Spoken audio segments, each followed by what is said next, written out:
Louvamos ao Senhor pela sua graça, que se renova, que está sempre à disposição de todo aquele que reconhece que necessita de ajuda.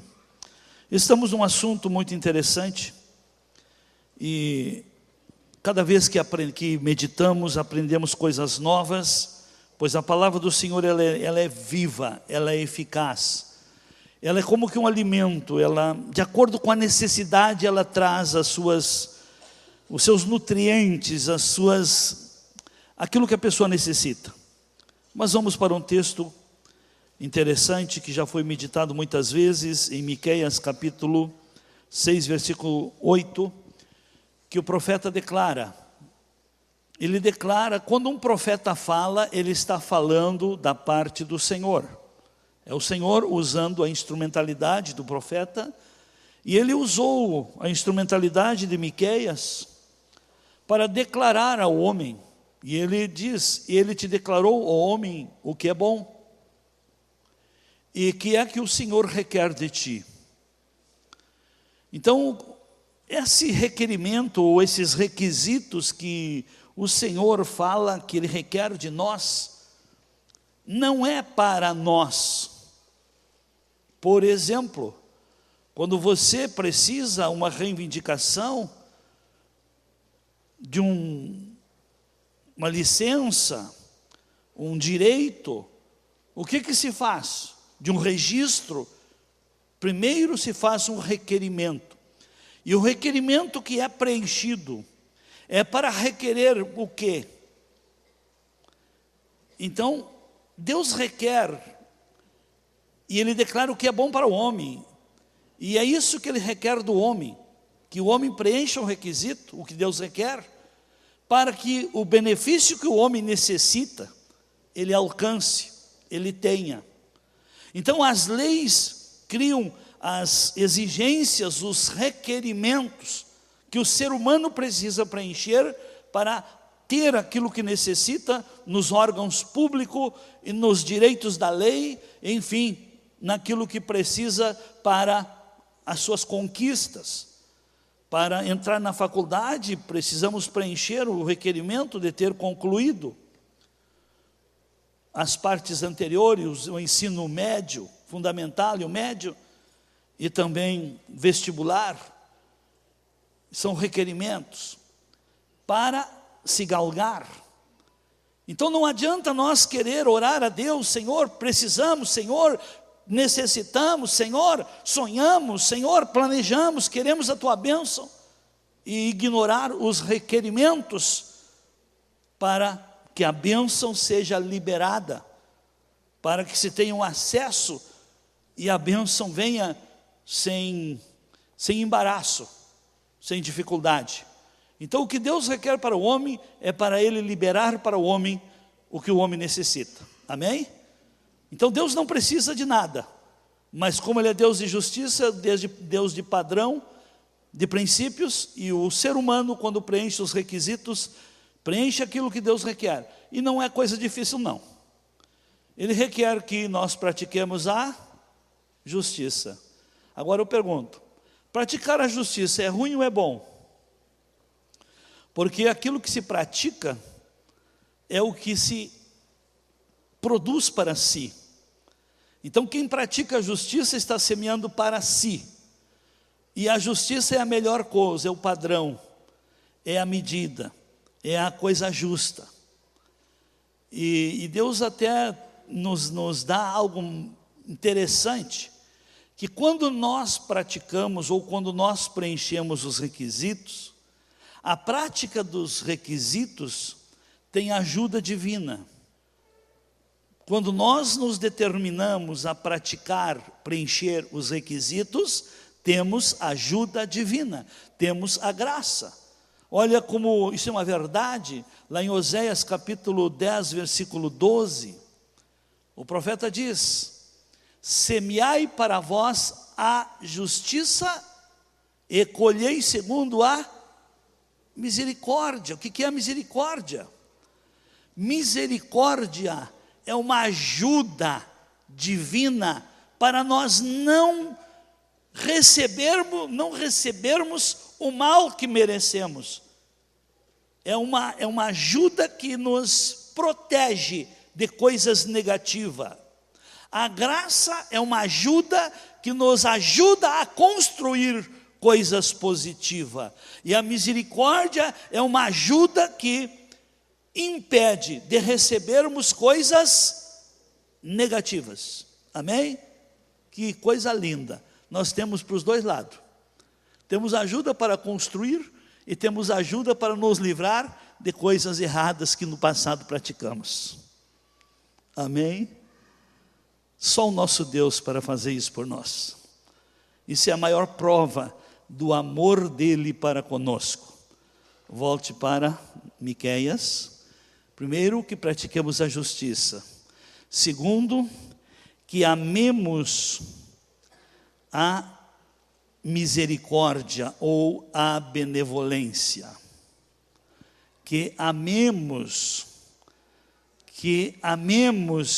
a benevolência, que amemos o perdão, que amemos a prática do bem, que amemos ser benevolente, misericordioso, porque o Senhor mesmo diz, quem registrou essa palavra foi Tiago, que aquele que usa de misericórdia para com o seu próximo, terá um juízo com misericórdia, ou terá misericórdia no juízo, porque a misericórdia triunfa sobre o juízo. Então quem usa de misericórdia não será condenado, porque a misericórdia triunfa. É uma palavra, é um ato judicial de Deus quando é confrontado com o juízo, que anula o juízo. E são verdades da palavra. E a terceira coisa que ele pede para nós, como algo que vai ser bom para nós andar humildemente com Deus. Por exemplo, quem anda humildemente com Deus, um filho que anda humildemente com o pai, ele aprende com o pai, ele obedece o pai, ele é servidor do pai. Ele tem prazer de andar com o pai. E agora, quantos querem fazer a vontade de Deus, que é o nosso Pai? Pois é, descubra do que Deus quer, do que Deus se agrada. E sabe do que Deus se agrada? Quando nós aceitamos os conselhos dEle. Ele se agrada, Ele diz que é bom, e Ele vê que é bom. E quando Ele vê que nós também aceitamos o que Ele diz que é bom para nós e nós pratiquemos, Ele se agrada de nós, se alegra com as nossas atitudes e nos abençoa. Por exemplo, quem quer fazer a vontade de Deus, descubra qual é a vontade de Deus. Deus ama a misericórdia. Você ama a misericórdia? Outra coisa, Deus ama Deus ama o pecador. Você ama o pecador? Você ama o pecador? Se você quer fazer a vontade de alguém, ame o que esse alguém ama. Amém?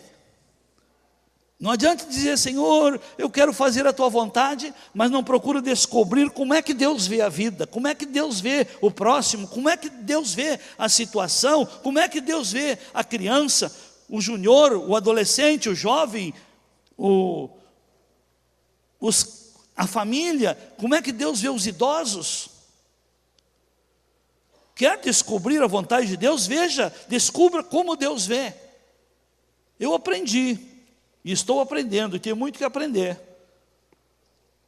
Ver as coisas da maneira que Deus vê. Por exemplo, quantos querem fazer a vontade de Deus? Então descubra como é que Deus trata cada caso. Com respeito a um pecado perdoado, como é que Deus trata? Alguém sabe? Ele não se lembra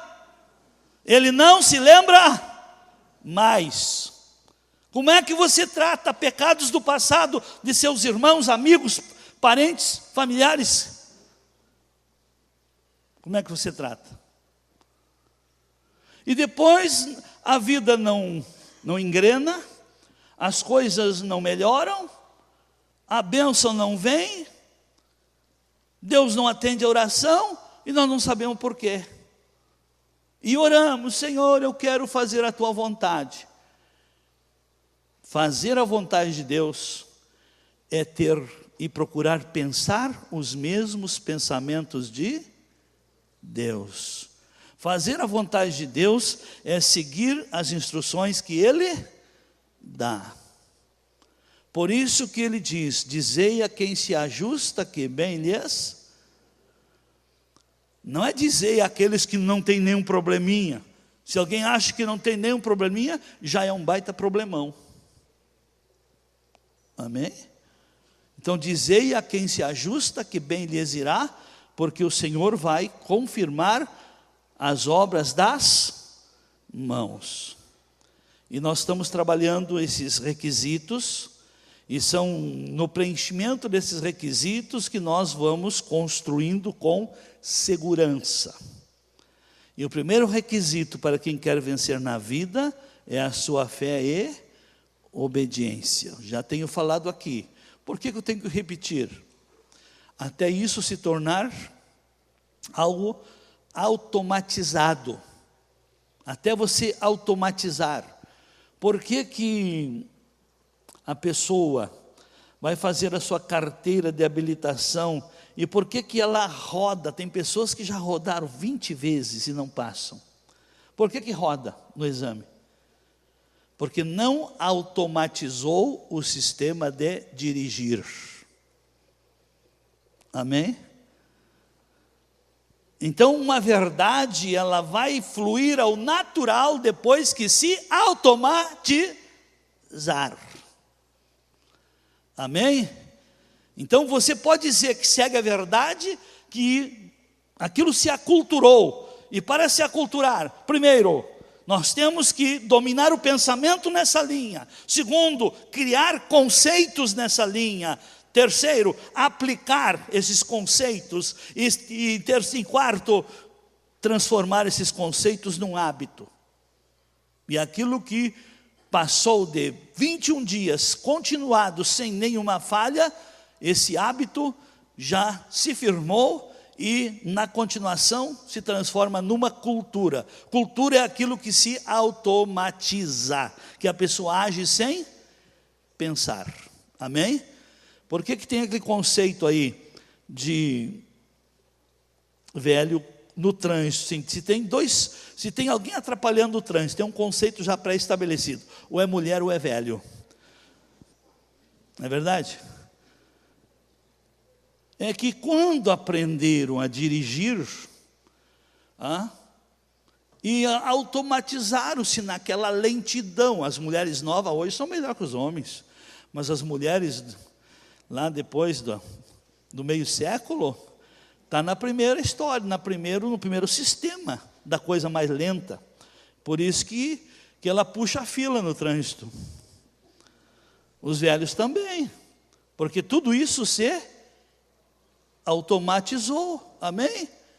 E não adianta repreender, porque está automatizado. Mas a nova lei está aí.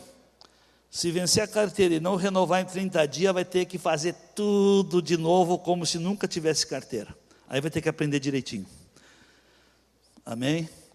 Tem coisas que a mula tem que fazer a coisa andar direito, que a lei criada pelos homens é que tem que corrigir coisas, culturas que não são muito produtivas mais. Então tudo isso por quê? Para mim dizer para os irmãos que se eu não falar em fé e obediência todos os cultos, isso não vai ser a sua cultura. Amém? E eu quero dizer, mas eu já cansei de ouvir sobre fé e obediência. Eu quero dizer uma coisa: eu me alegro em ouvir aquilo que eu estou praticando. Eu me ofendo em ouvir aquilo que eu não quero praticar. Amém? Dá para entender? A gente se alegra quando ouve algo que a gente pratica. A gente se ofende quando ouve algo que não quer praticar. Então, se você está se incomodando que a minha palavra está repetitiva, você não quer mudar a sua cultura. Amém. Que Deus continue tendo de nós. Então, a nossa fé e obediência é o que vai dar fruto à nossa vida. Que Jesus nos dá apenas um direito de nós julgar. Julgar pelo fruto. Conhecer as pessoas pelo fruto. Não simplesmente pelas palavras, mas pelo fruto. E se a fé não tem obediência, a vida não tem fruto. Então vem o segundo requisito. Se a sua vida não está produzindo fruto, revise a sua semeadura. O que você está semeando? Porque cada um colhe do que semeia. Amém? Então a lei da semeadura é o segundo requisito para você ser bem sucedido na vida. O terceiro requisito é a lei do servir. Do servir. Porque o servir é algo muito especial. Porque no momento que você se dedica a servir, você está semeando, você está se credibilizando, você está investindo e você está também criando estrutura para você. E o quarto requisito é a lei da preparação.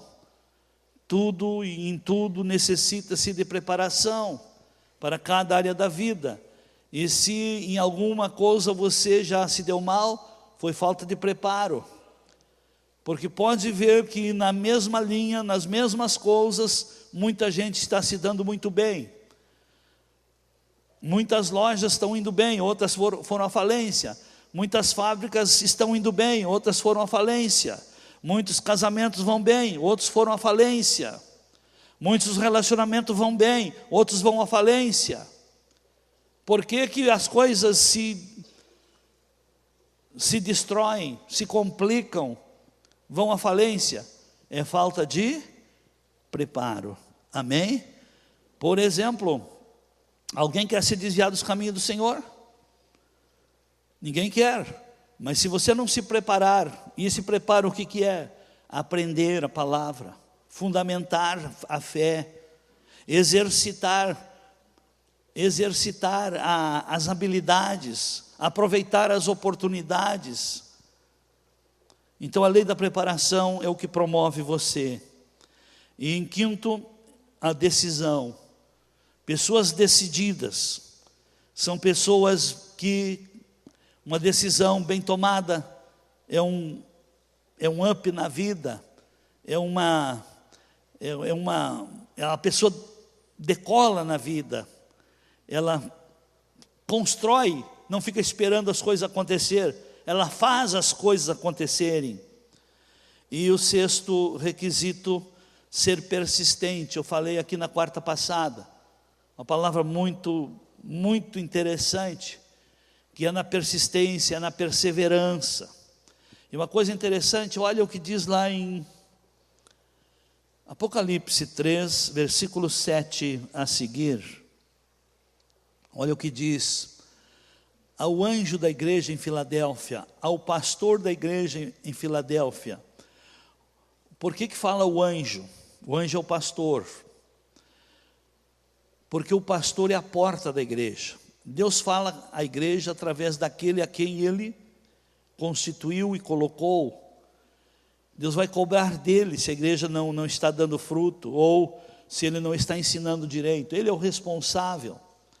E ele diz o Senhor, ao anjo da igreja foi escrita essa carta. Isto diz o que é santo e o que é verdadeiro, e o que tem a chave de Davi, que abre e ninguém fecha, e que fecha e ninguém abre. Então aquele que dá a palavra é o que tem a chave de Davi, que quando a porta que ele abre, ninguém fecha, e a que ele fecha, ninguém abre. E aí ele diz no verso 8, conheço as tuas obras, e eis que tenho posto diante de ti uma porta aberta. Então aquele que obedece à palavra que vem do Senhor, sempre tem uma porta aberta. E a porta que Deus abre, ninguém pode fechar. Mas como é que nós mantemos a porta aberta vinda da parte do Senhor? Guardando a palavra e não negando o seu nome. Então quem guarda a palavra e não nega o nome do Senhor, sempre tem uma porta aberta diante de si, dada pelo anjo, dada pelo Senhor ao anjo da igreja. E o anjo da igreja passa para a igreja. Então aquilo que é passado aqui, eu tenho tido essas experiências. Os que têm crido na palavra têm tido portas abertas, mas os que recusam a crer na palavra, as coisas não acontecem. E o verso 9 diz: eis que farei os da sinagoga de Satanás, que se dizem judeus e não são, mas mentem. Eis que farei que venham e adorem prostrados aos teus pés e saibam que eu te amo. Porquanto guardaste a palavra da minha perseverança, a lei da persistência, a lei da perseverança, o requisito de ser perseverante, de guardar a palavra da perseverança. Por que o Senhor tem uma palavra de perseverança? Porque Ele continua com a mesma palavra, Ele continua com o mesmo amor, Ele continua com a mesma graça, Ele continua cada dia oportunizando condições para cada um recomeçar a vida. E Deus é perseverante comigo, Deus é perseverante com você. E quem guarda essa palavra, que se hoje não conseguiu, amanhã retome, que vai chegar a hora que você vai romper e vai conseguir sim. Assim como Deus é perseverante em nos ajudar, seja perseverante em entender a palavra, seja perseverante em fazer com que a palavra de Deus frutifique na sua vida.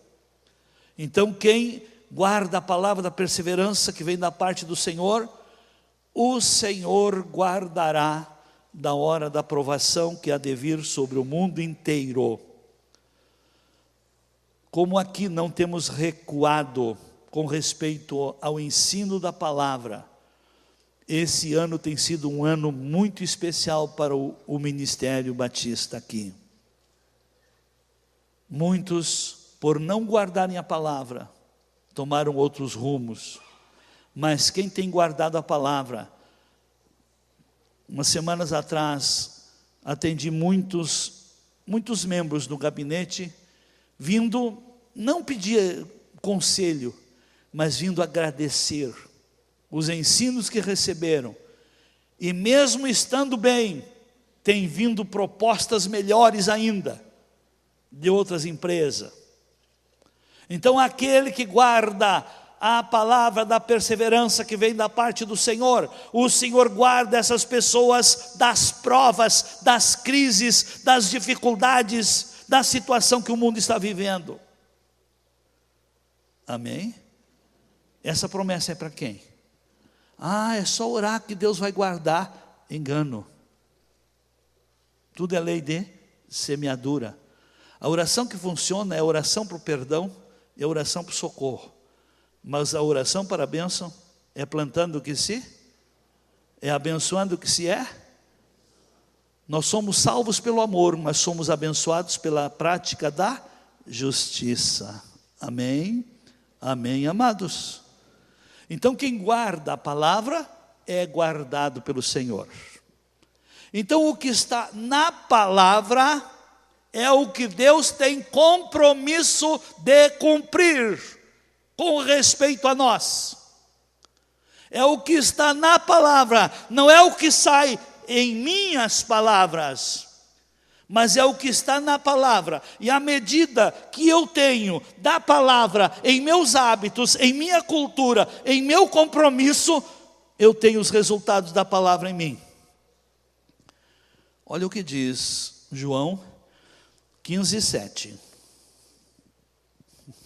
Se vós permanecerdes em mim, e as minhas palavras permanecerem em vós, pedi o que quiserdes e vos será feito. Amém? Então, é a questão de nós permanecer em Jesus. Permanecendo em Jesus, temos salvação. E a palavra dele permanecendo em nós e em nós frutificando, temos bênçãos que acompanham a salvação. Amém? A bênção não é resultado de oração. A bênção é recompensa de obediência. A bênção é recompensa de inteligência. A bênção é recompensa de sabedoria.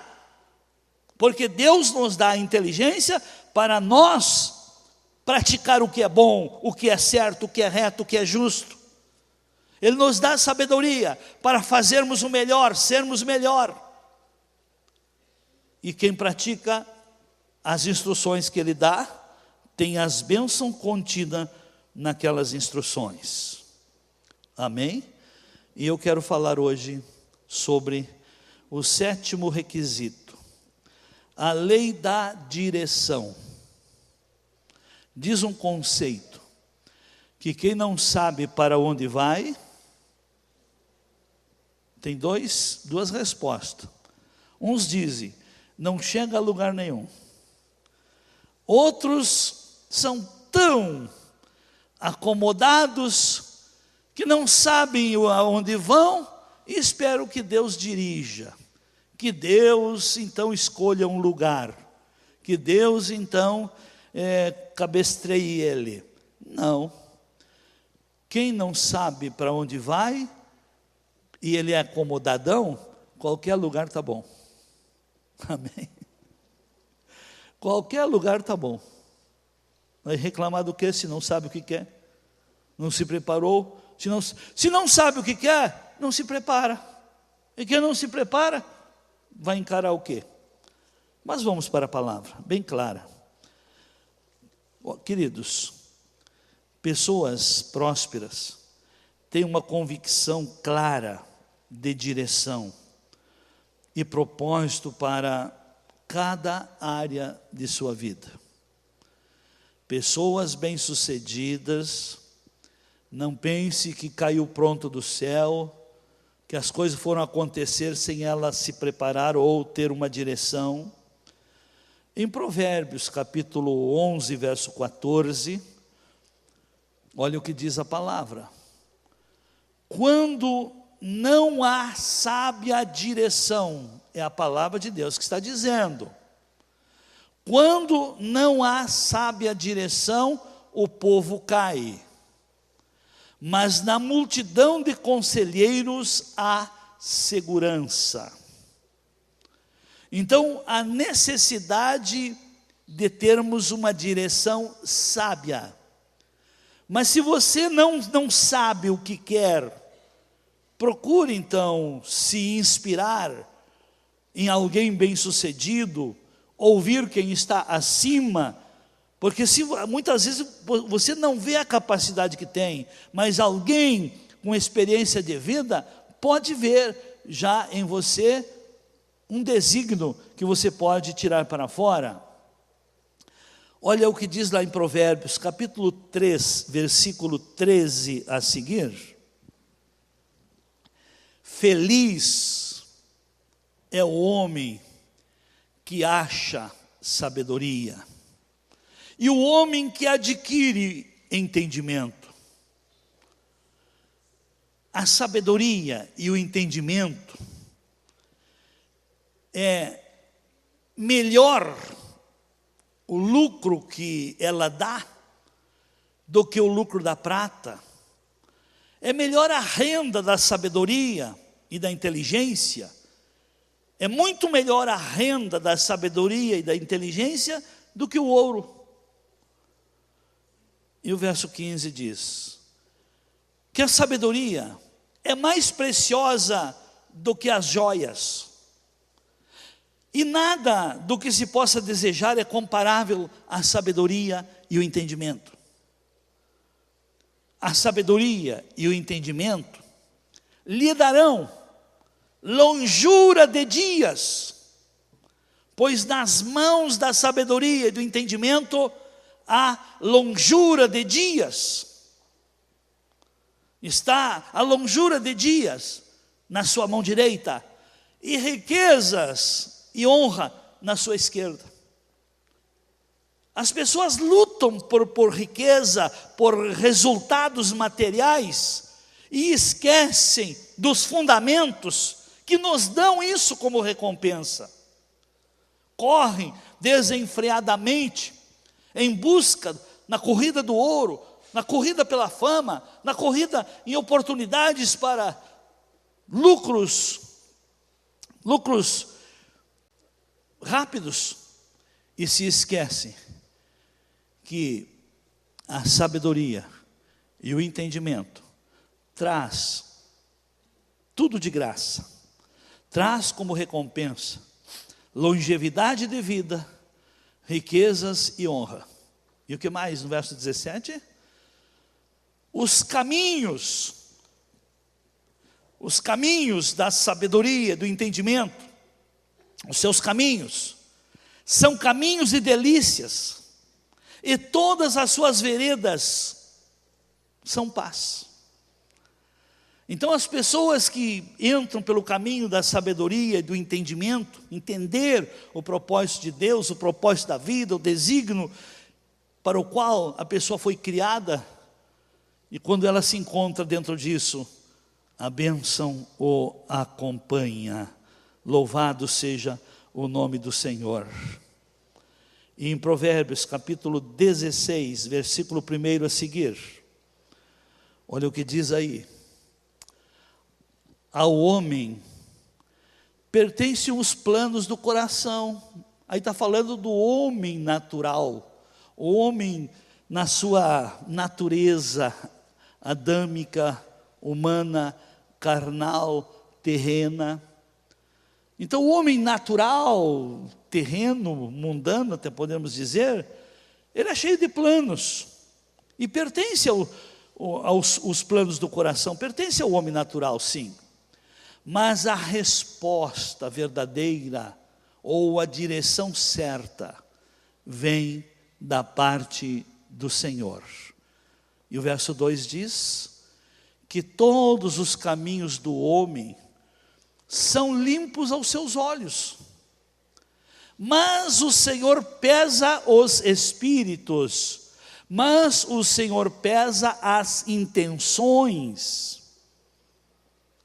Porque aqui fala nos espíritos, e aí quando a pessoa é espiritualista, ou é tudo demônio, ou é tudo divino. Aqui está falando do propósito. O Senhor pesa aqui. Qual é o espírito da sua busca? É para quê? Fazer uma pergunta aqui: quantos querem ser ricos? Todos, né? Mas eu pergunto, para que você quer ser rico? Para consumo próprio, ou para ser solução no meio social aonde você convive? Você quer todas as bênçãos de Deus, para quê? Para viver numa ilha sozinho? Ou para você manifestar, se você pede a Deus, também manifestar para Deus que você pediu com um espírito benevolente, com um espírito de boas intenções, um espírito bem intencionado para ser solução onde está. Então o Senhor pesa os espíritos. Então todos os caminhos do homem são limpos aos seus olhos. A riqueza é de Deus, a sabedoria é de Deus, a inteligência é de Deus, o conhecimento vem dele. Então ele foi quem criou tudo e ele oportuniza a nós. Mas por que ele não libera para todos? Porque os espíritos não são iguais. O espírito de um é diferente do espírito de outro. As intenções são diferentes. Muitos querem a sabedoria para, como é que se diz? Para olhar os outros de cima para baixo. Outros querem sabedoria para melhor se relacionar no mesmo nível. Amém? Amém, amados? Então, aos homens, na mente do homem natural, carnal, tudo é bom. Todos os caminhos do homem são limpos aos seus olhos. Mas o Senhor pesa os espíritos. O Senhor pesa as intenções. Amém. Então, querido e querida, uma coisa interessante aqui. Quantos creem que Deus tem filhos inteligentes? Então, Deus espera de seus filhos, que somos nós, um relacionamento inteligente. Amém? Por exemplo, vamos lá. Quantos aqui são pai e têm filhos? Quando seu filho lhe pede um dinheiro, que você não sabe para quê. Pai, me dá tanto. Você dá sem saber para quê? E quando você pede a sabedoria, você tem dito para o Senhor para quê? Quando o Senhor pede melhores condições financeiras, você tem dito para o Senhor para quê? Quando você pede uma ajuda divina, você tem compartilhado, tem aberto o seu espírito para Deus e falado da sua verdadeira intenção do que você está pedindo? Amém. Quando eu vim do interior, eu vim só com o dinheiro da passagem e arrumei um trabalho para vir embora. Comprei uma muda de roupa fiado num armazém, como era conhecido, já depois que eu arrumar trabalho eu mando dinheiro, mandei. Aí, meu primeiro sonho, uma bicicleta. Para quê? Senhor, eu preciso de uma bicicleta. Eu trabalhar 10 horas e 40 minutos por dia, e ainda ir a pé no culto à noite, não tenho, o tempo não dá. Eu preciso de uma bicicleta para poder te servir. Comprei uma bicicleta usada, já me resolveu o problema, mas não me dava segurança. Senhor, eu quero uma bicicleta melhor para mim não ficar na estrada, mas tudo para servir ao Senhor.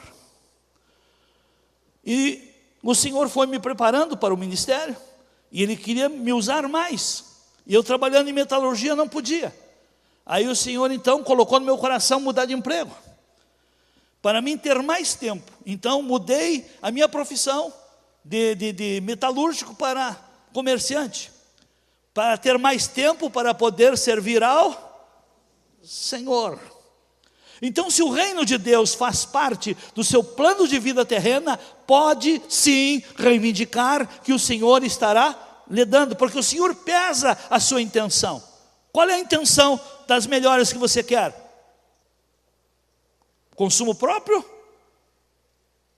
Ou cumprir a missão para o qual Deus te gerou e te deu existência? Amém. Amém, amados? Tem mais. O verso 3. Entrega ao Senhor as tuas obras, e os teus desígnios serão estabelecidos. O que é um desígnio? Desígnio é um desenho de projeto.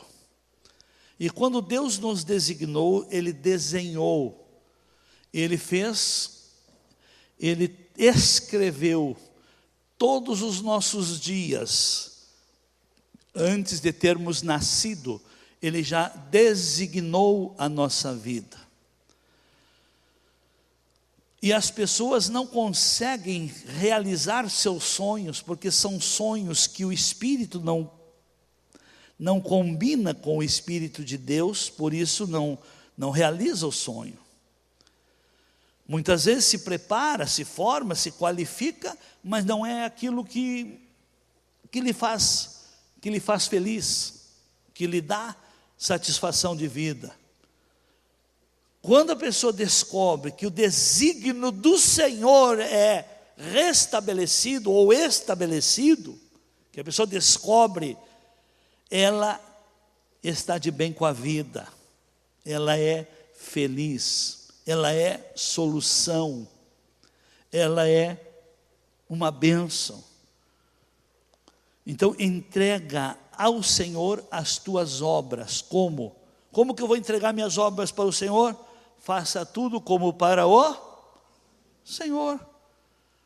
Mesmo que você seja um empregado, mesmo que você seja um empresário, produza aquilo ali como para o Senhor, fazendo da melhor maneira, mas mude o conceito. O Senhor é a autoridade maior, o Senhor é a pessoa mais importante. Para a autoridade maior e pessoas mais importantes, tem que se dar e se fazer o melhor. Amém? Então aprenda a fazer as coisas como para o Senhor. Então aprenda a fazer as coisas melhor. Porque se você não fizer bem feito o que você está fazendo, você não vai tirar para fora a grandeza do reino. Porque a grandeza sai para fora em qualidade de servir. Amém? Amém, amados? Temos mais.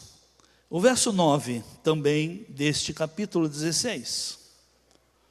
O coração do homem propõe o seu caminho.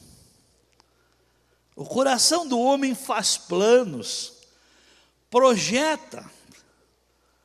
Mas se ele não é comprometido com o Senhor, eu pergunto, ele tem a bênção de Deus? Por que muitos vêm aqui, pedem a bênção e a coisa anda? Outros vêm aqui, pedem a bênção e a coisa não anda. Porque o que ele propôs não tem nada a ver com o que Deus tinha para com a vida dele. Amém? Se o que você faz tem a ver com o seu compromisso com Deus, Deus vai dirigir os seus passos. Deus estará com você.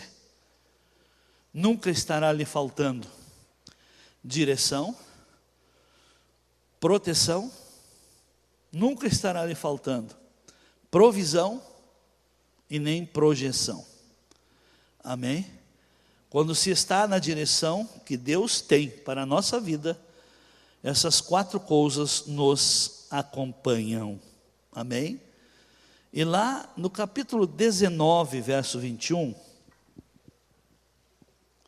observe, muitos são os planos no coração do homem, mas o desígnio do Senhor, esse prevalecerá.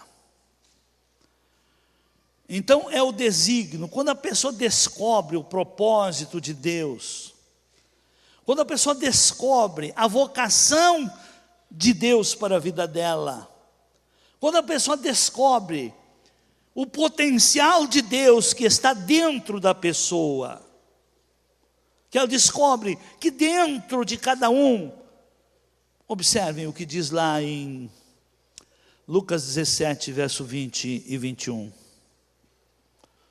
Sendo Jesus interrogado pelos fariseus sobre quando viria o reino de Deus, respondeu-lhe: o reino de Deus não vem com aparência exterior, nem dirão ei-lo aqui ou ei-lo ali, pois o reino de Deus está dentro de vós. O reino, o que é o reino de Deus?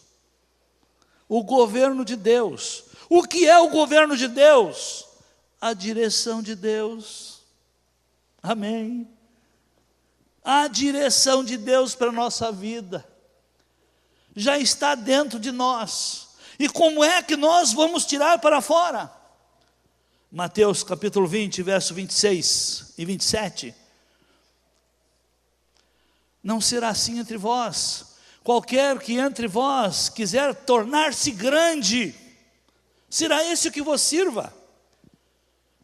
E qualquer que entre vós quiser ser o primeiro, será vosso servo. O que isso significa? Então, se você quer crescer, seja um servidor, seja servo.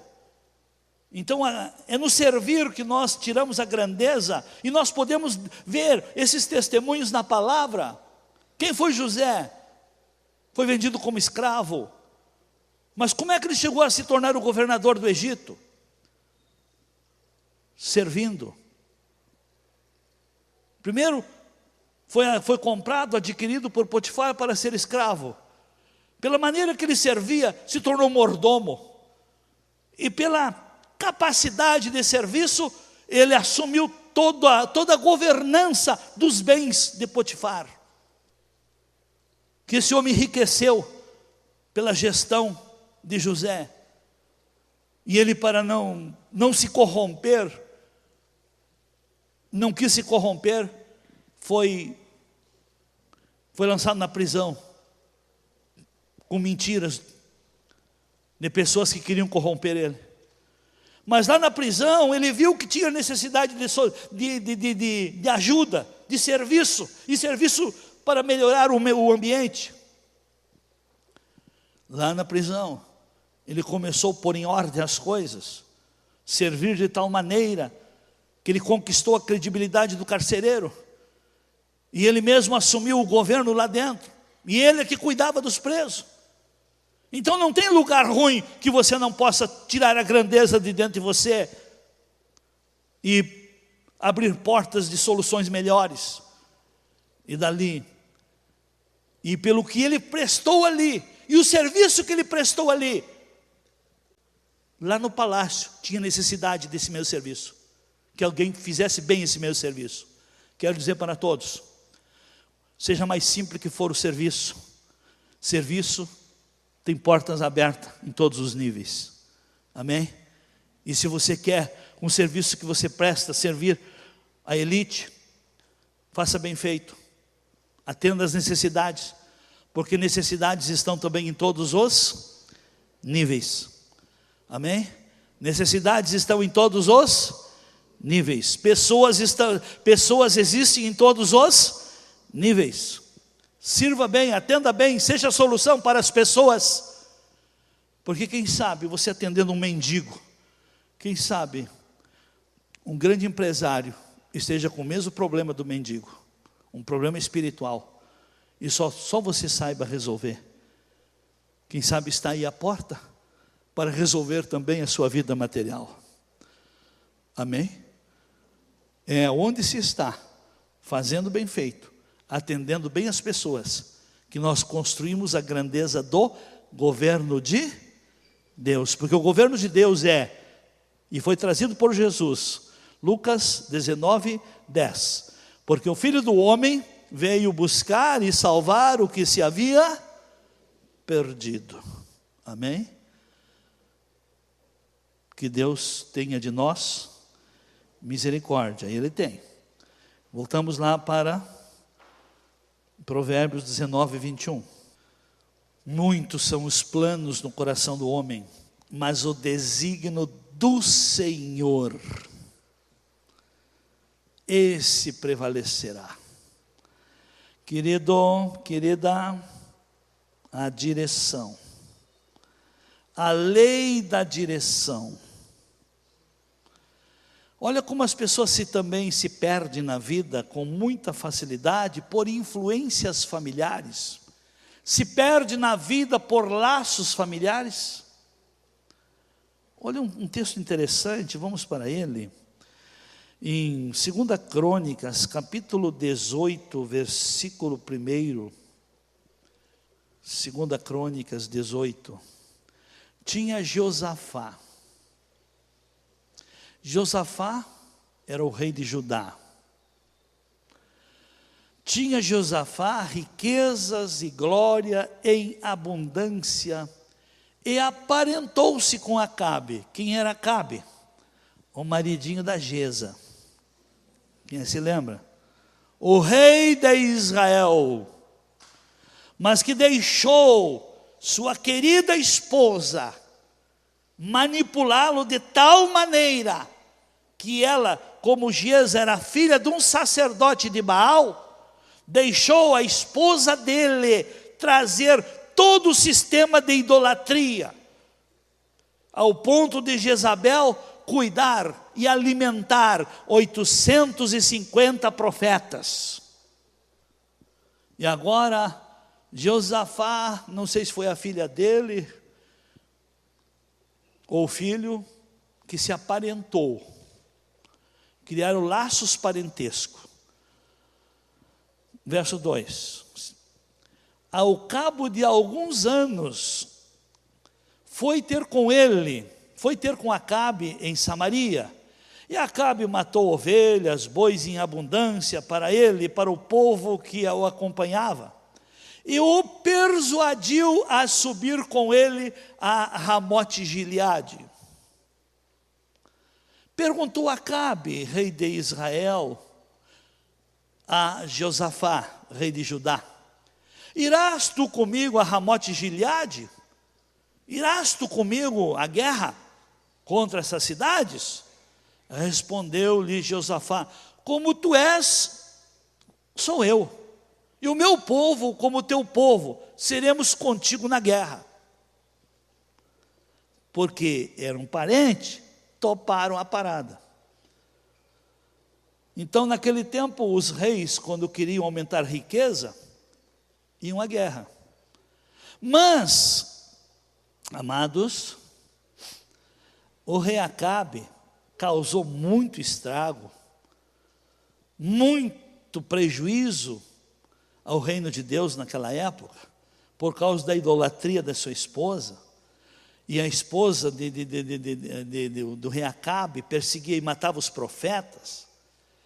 E Deus não gostava mais, porque já tinha dado uma sentença com respeito ao rei Acabe.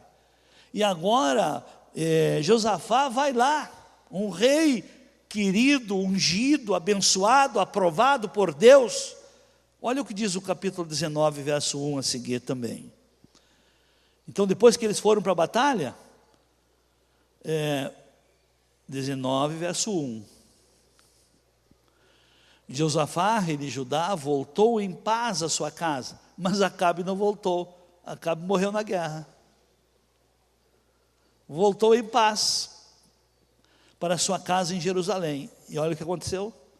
Mas Jeú, filho de Anani, a vidente, saiu ao encontro do rei Josafá e lhe disse: olha aqui, devias tu ajudar o ímpio e amar aqueles que odeiam ao Senhor? Por isso virá sobre ti grande ira da parte do Senhor. Contudo, alguma virtude se acha em ti, porque tiraste para fora da terra as azerotes e dispuseste o teu coração para buscar a Deus. Então aí nós vemos, agora põe o capítulo 20, verso 1 também.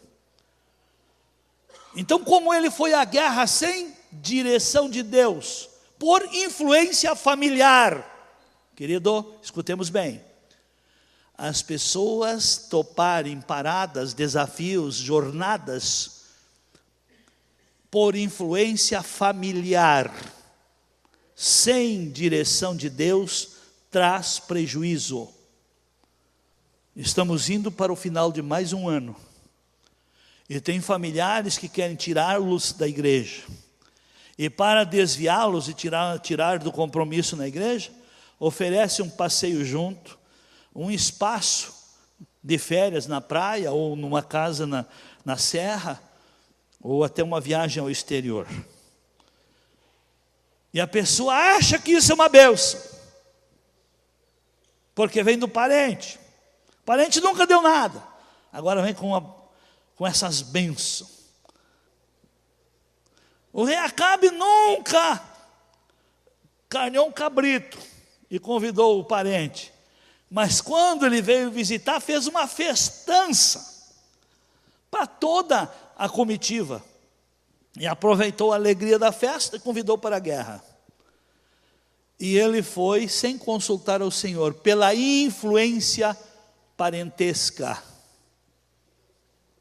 Influência parentesca são dardos malignos para te tirar do propósito, para causar na sua vida estragos. E olha o que aconteceu. Agora só observe o que aconteceu. Depois disso sucedeu, como ele foi à guerra sem consultar o Senhor, olha o que aconteceu. Quando ele voltou em casa, estava tudo bem, o profeta chamou a atenção dele, que ele não devia estar apoiando quem era inimigo de Deus, porque era o tempo da lei. Então, depois disso sucedeu que os moabitas eram um povo, os amonitas, outro povo, e com eles alguns dos neunitas vieram contra Josafá para fazerem guerra. Ele foi ajudar. E quem faz tudo que cada um faz, ele está semeando. E a colheita volta multiplicado. Agora vem contra ele 3 exércitos. Mas olha o que aconteceu, verso 2. Vieram alguns homens dar notícia a Josafá, dizendo: vem contra ti uma grande multidão de Edom, da além do mar, e eis que já estão em Azazon Tamar, que é em Gedi. Então Josafá teve medo e pôs-se a buscar ao Senhor e apregoou jejum em todo o Judá. Aí então ele se voltou e buscou a direção do Senhor.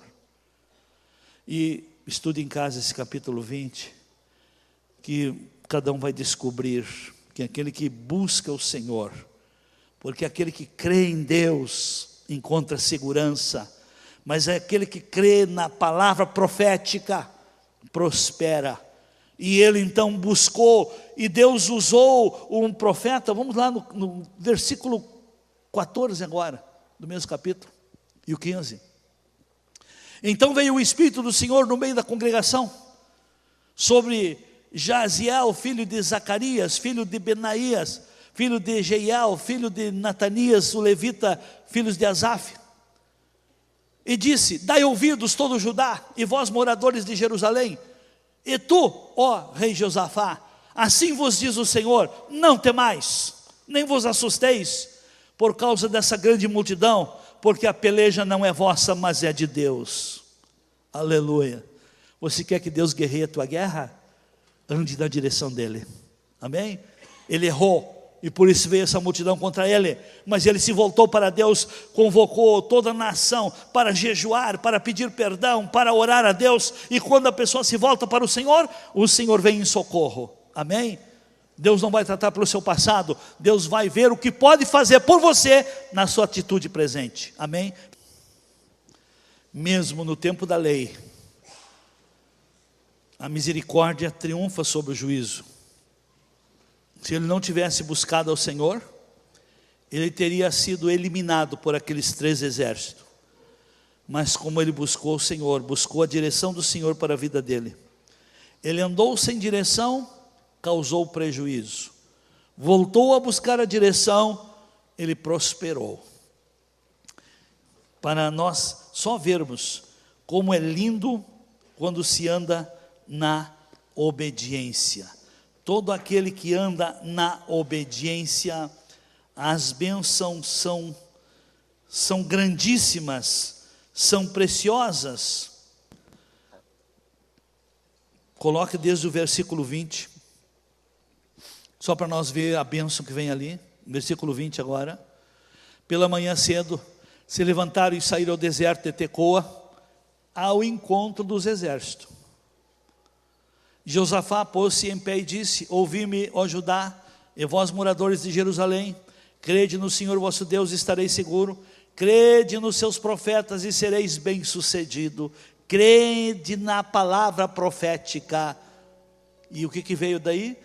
Tendo ele tomado conselho com o povo, designou que os que haviam de cantar ao Senhor e louvá-lo, vestidos de traje santo, ao saírem diante do exército, e dizer: dai graças ao Senhor, porque a sua benignidade dura para sempre. Então, vez ele botar os com os armamentos na frente, colocou os levitas louvando ao Senhor na frente do exército. Amém? Sabe qual é que é a maior arma de batalha? É o louvor. Na hora da luta, quem tem coragem de louvar, ele está exercitando a mais poderosa força espiritual. Amém? E o diabo cria lutas para entristecer, e uma alma triste não louva. O louvor é a mais poderosa arma de batalha. Eu quero orar por você nessa noite. A sua vida depende da direção que você dá para ela. Você quer andar nos teus pensamentos, da tua razão, ou você deseja a direção de Deus? Busque a sabedoria, que você vai entender bem rápido que a direção que Deus dá é muito melhor, é muito mais elevada, é muito mais sábia, mais poderosa do que a direção que o espírito do homem traz. Muitos são os planos, os homens são cheios de boas intenções, mas Deus não atende, porque Deus pesa os espíritos. Avalie a intenção do que você quer. Por que você quer cura? Para não ter nenhum problema. Para que você quer melhora? Para me viver melhor.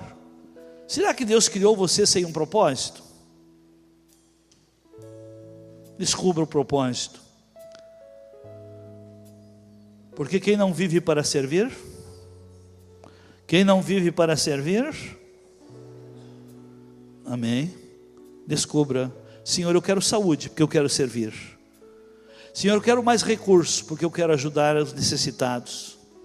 Senhor, eu quero sabedoria, porque eu quero ensinar muita gente.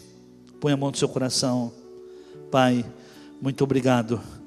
Obrigado, Paizinho, por essas verdades, pela maneira prática e clara que o Senhor falou conosco nessa noite. Obrigado pelo teu amor, pela tua graça. Obrigado porque a tua palavra é lâmpada para os nossos pés e luz para os nossos caminhos. Obrigado por essas verdades, por esses princípios. Ajuda-nos a entender, porque tudo isso são coisas que constroem a nossa vida, e uma vida com a aprovação do Senhor. Eu quero abençoar a todos e pedir que o Espírito do Senhor ajude a cada um a entender melhor essas verdades, e que os princípios do reino se automatizem no interior de cada um, e que saia naturalmente como cultura, como prática, como obediência aos teus princípios. Eu abençoo a todos e peço também essas bênçãos em o nome de Jesus. Amém.